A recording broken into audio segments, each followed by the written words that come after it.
এই রাতেই শিব সৃষ্টি স্থিতি প্রলয়ের মহা তাণ্ডব নৃত্য করেছিলেন মাতা পার্বতীর জন্য। এই রাতেই শিব ও মাতা পার্বতীর বিয়ে সম্পন্ন হয়েছিল। অন্ধকার আর অজ্ঞতা দূর করার জন্য এই ব্রত পালিত হয় বিভিন্ন সনাতনীদের দ্বারা। অগণিত ভক্ত এসে হাজির হয়েছিল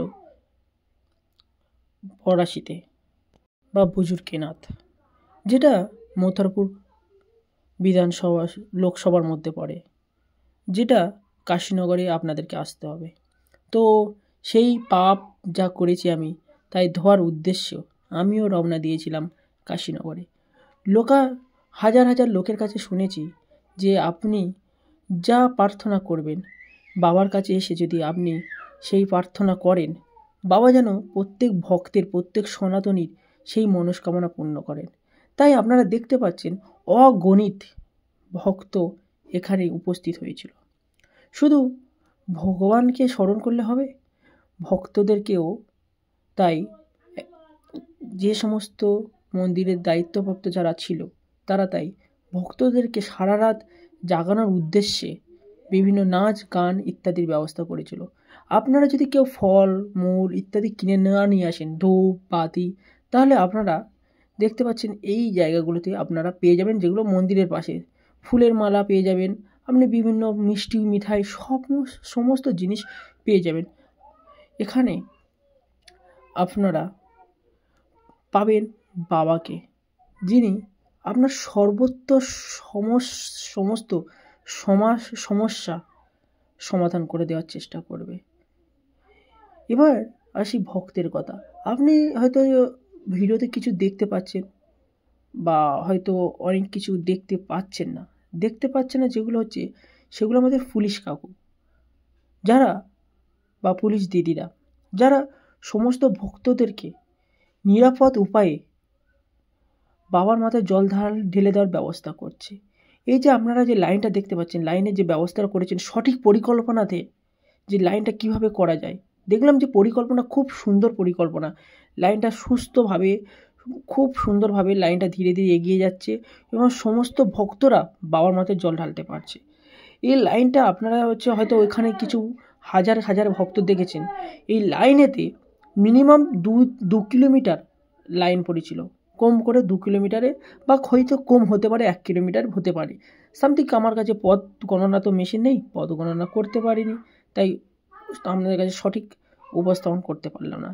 তো আমি এই সময় ফাঁকা সময় যে পথে দেখাচ্ছি লোকেদেরকে যে কোথায় আমি উপস্থাপন হয়েছি, যে কত দূর পর্যন্ত আমি এখানটা আছে লাইন আছে, সেই ফাঁকে আমি একটু বাবার যে নৃত্য সেটা আমি আমার মাথাতে উপস্থাপন করার চেষ্টা করছিলাম একটা দাদার কাছ থেকে। সেটা সম্পূর্ণ হয়ে যাওয়ার পরে আবার আমি সেখান থেকে, মানে যতদূর লাইন ছিল সেখান থেকে আমি আবার ফিরে মন্দিরেতে আসলাম। মন্দিরেতে আবার আপনাদেরকে লাইনগুলো দেখানোর চেষ্টা করছি কীভাবে সুস্থ শরীর, মানে সবাইকে ভালোভাবে মানে লাইনটাকে দিয়ে নিয়ে গিয়ে পূজা করানোর সকলকে ব্যবস্থা করা হয়েছে। একটু আগে আমি এখানেই পূজা দিয়ে গেছিলাম, যেখানে ওই ব্রাহ্মণটা বসে আছে ওখানেই আমি পূজাটা দিয়ে গেছিলাম, কিন্তু খুব গণ্ডগোল হচ্ছিল, ঝামেলা হচ্ছিল ভক্তদের মাঝে। সেই জন্য পুলিশ যে দাদা দিদিরা আছে তারা সুন্দরভাবে একটা লাইন তৈরি করে দিয়েছে, যে লাইনটা আপনারা দেখতে পাচ্ছেন খুব সুন্দর। এখানে যারা হয়তো মন্দিরে বা বাবার কাছে বাতি দিতে পারছে না, ধূপ দিতে পারছে না, তারা এই দুটো গাছের গোড়ায়, যেখানে মনে করা হয় যে বাবা এখানে এই গাছেতেই স্থাপন আছে বা বাবা এখানেই উপস্থিত, এই মনে করে ভক্তরা, হাজার হাজার ভক্তরা এই জায়গাগুলোতেই ধূপ বাতি দিয়ে থাকে। তো সেখানে বিভিন্ন ভক্তরা তাদের ধূপবাতি দিচ্ছে এবং যাদের এক প্রহরের জল ঢালা হয়ে গিয়েছে সে সমস্ত ভক্তরা এখানে এই যে জায়গাগুলোতে এসে সমস্ত ভক্তরা এসে উপস্থিত বসে আছে। আপনাদের খাওয়া দাওয়ার অভাব হবে না যদি ছোট বাচ্চা নিয়ে যান। সমস্ত বাচ্চাদেরকে সঠিক খাওয়া দাওয়ার ব্যবস্থাও উপস্থাপন করা আছে, যে আপনারা এই ইচ্ছা মতো খেতে পারেন। আপনাদের তো একটু আগে দেখালাম নাচ গান ইত্যাদির ব্যবস্থাটা খুব সুন্দরভাবে আছে। তো আমি একটু সবাইকে ভক্তদেরকে দেখানোর চেষ্টা করছি, স্টাইল মেরে দেখানোর চেষ্টা করছি। তো দেখো স্টাইল মারার চেষ্টা করছি, কিছুই নয়, একটু ন্যাকামো দিচ্ছি। যাই হোক, একটু ন্যাকামো দিতে পছন্দ করি, দেখাতে চাইছি ন্যাকামো মেরে, যে মুখ আমি এতক্ষণ আমার তো মুখ দেখাতে পারছিলাম না, তো একটু ন্যাকামো মেরে মুখটাকে দেখানোর চেষ্টা করলাম, দেখুন কেমন লাগছে। আচ্ছা কেমন লাগছে একটু বলবেন, ঠিক আছে? জানি ভালো লাগে না, দেখতে ভালো নয়, কিন্তু আপনারা একটু বলবেন যে কেমন দেখতে লাগছে। যাই হোক, তো একটু স্টাইল টাইল মেরে দিয়ে সমস্ত ভক্তদেরকে দেখিয়ে দিয়ে কোথায় কী আছে সেগুলো দেখিয়ে দিচ্ছি আমার ভিডিওর মাধ্যমে। তো সেখান থেকে স্টাইলটি মেরে আমি উপস্থাপন আমি এসেছিলাম যে লাইনটা, এত বড় লাইন দেখলেন, যেটা 2 কিলোমিটার লাইন বা 1 কিলোমিটার যে লাইনটা আছে, সেই লাইনের ভক্তরা উপস্থাপিত হচ্ছিল, আসছিল, যারা আসছিল, যেটা গর্ভগৃহ, বাবার গর্ভগৃহেতে সবাই এসে উপস্থাপন হচ্ছিল। এখানটা কিন্তু সবাইকে 5 টাকা করে দিতে হচ্ছে। যাই বলে আপনার বাবার মাথায় জল ঢালতে হলে ভক্তদেরকে 5 টাকা করে দিতে হবে টিকিট। বাবার মাথায় জল ঢালতে হলে টিকিট কাটতেই হয়। যাই হোক, একটা ব্যবসা উপস্থাপন করে ফেলেছে, ভগবানকে নিয়ে সবাই ব্যবসাই শুরু করেছে। যাই হোক, কিছু বলার নেই এইসব নিয়ে, আর বেশি বললে হয়তো আমার উপর কেস হয়ে যেতে পারে। যাই হোক, সেটাকে দেখে মানসিকভাবে সহ্য করে, যে একটা ব্যবসাকে রোধ করা যায় না। যাই হোক, রোধ তো হয়তো করা যাবে না কোনো দিন, বাট গর্ভগৃহ সবাই জল ঢালছে, পুলিশ দিদিরা খুব বকছে, একটা দেখা পাচ্ছি যে দেখুন আপনি বেলাইন আসছেন, আপনি এরকমভাবে আসতে পারেন না। যাই হোক, সবাই কিন্তু খুব সুন্দরভাবে, পুলিশ দাদারা দিদিরা খুব সুন্দরভাবে দায়িত্ব পালন করেছে, এবং ওসিরাও খুব সুন্দরভাবে দায়িত্ব পালন করেছে। এটা হচ্ছে যে বাবার যেটা হচ্ছে বলা হয় মন্দিরের সামনে, এটাই একদম বসে সমস্ত ভক্তরা এখানে এসে বসে থাকে। এখানে সোম শুক্রতে পূজা হয়, তো প্রচুর ভিড় হয়, প্রতি বছর প্রচুর ভিড় হয়। সোম শুক্রতে বাবার পূজা হয়, এখানে প্রচুর ভিড় হয়। তো ভক্তরা এখানে এসে প্রচুর পরিমাণে বসে থাকে এবং তাদের মনস্কামনা সেটা ভগবানের কাছে জানে। দেখুন, আপনারা সমস্ত জায়গায় পুলিশকে দেখতে পাচ্ছেন, কারণ পুলিশটা প্রচুর পরিমাণে দায়িত্ব পালন করেছে। দেখুন কত সুন্দর বাবার যে মাথার ছাদকে কত সুন্দরভাবে ডিজাইন করছে, লাইটিংয়ের সাহায্যে কত সুন্দরভাবে উপস্থাপন করছে সবার সামনে। সবাই কিন্তু ভিডিও করে নিয়ে যাচ্ছে যে বাবাকে কত সুন্দর ভাবে সাজানো হয়েছে।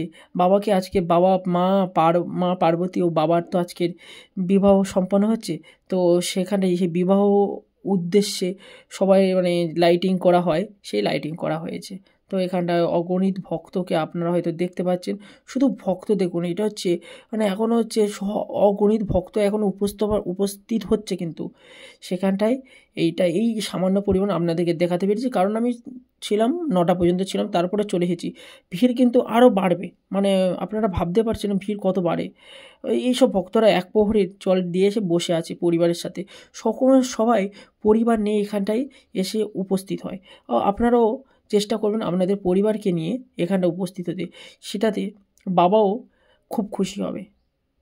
এখানে একটা হচ্ছে চিলড্রেন পার্ক মতন করা হয়েছে, সেখানটায় আমি গেলাম, বলে ভাই দেখ না একটু খেলা টেলা যায় কি। ও বলে দাদা তুমি ওখানটা খেলতে না, তুমি এখানটা লাভ মারো, তুমি যা মোটা, তুমি এখানে লাভ মারো, স্প্রিং খাবে, লাভে উঠবে, তোমার ওর ভিতর যেতে হবে না।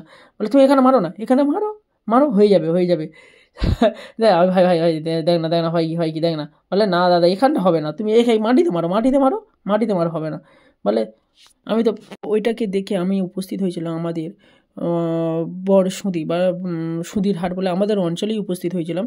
সেখানে একটা খুব সুন্দর কথা আপনাদেরকে না বললে নয়, তাই ভিডিওর সাথে অ্যাড করলাম। এখানটা আমি উপস্থিত দেখলাম, এটা একটা বাড়ির পূজা। সেখানটা কি বলবো, মিনিমাম 500 থেকে 600 ভক্ত উপস্থিত হচ্ছে। এটা বাড়ির লোকের বাড়ির পূজা, সেখানটায় এত উপস্থিত হচ্ছে আমি ভাবতে পারিনি। কিন্তু এখানে একটা সুন্দর বিষয় হচ্ছে, এখানটায় শুধু বাবাকে পূজা করা হয় না, এখানে বাবার সাথে সাথে মাকেও পূজা করা হয়। এইটাই খুব সুন্দর, মন ছুঁয়ে যাওয়ার একটা ব্যাপার লাগলো। যেখানে দেখতে পাচ্ছি এক প্রহরের পূজা কমপ্লিট হয়ে গেছে, সবার জল ঢালা হয়ে গেছে, এবার দুপুরের জল ঢালা হবে। এখানে হচ্ছে মা বাবার বিবাহকে উদযাপন করা হয়। ভক্তদের মধ্যে একটা খুব সুন্দর ধারণা আছে যে আমরা যে সমস্ত পাপ করেছি, সেটা হচ্ছে যদি আমরা বাবা মায়ের মাথায় জল ঢালতে পারি, সেই পাপ যেন ধুয়ে যায়, সেই পাপ ধুয়ে নতুনভাবে আমরা যেন শুরু করতে পারি, সেই জন্য সমস্ত ভক্ত এসে জল ঢালে।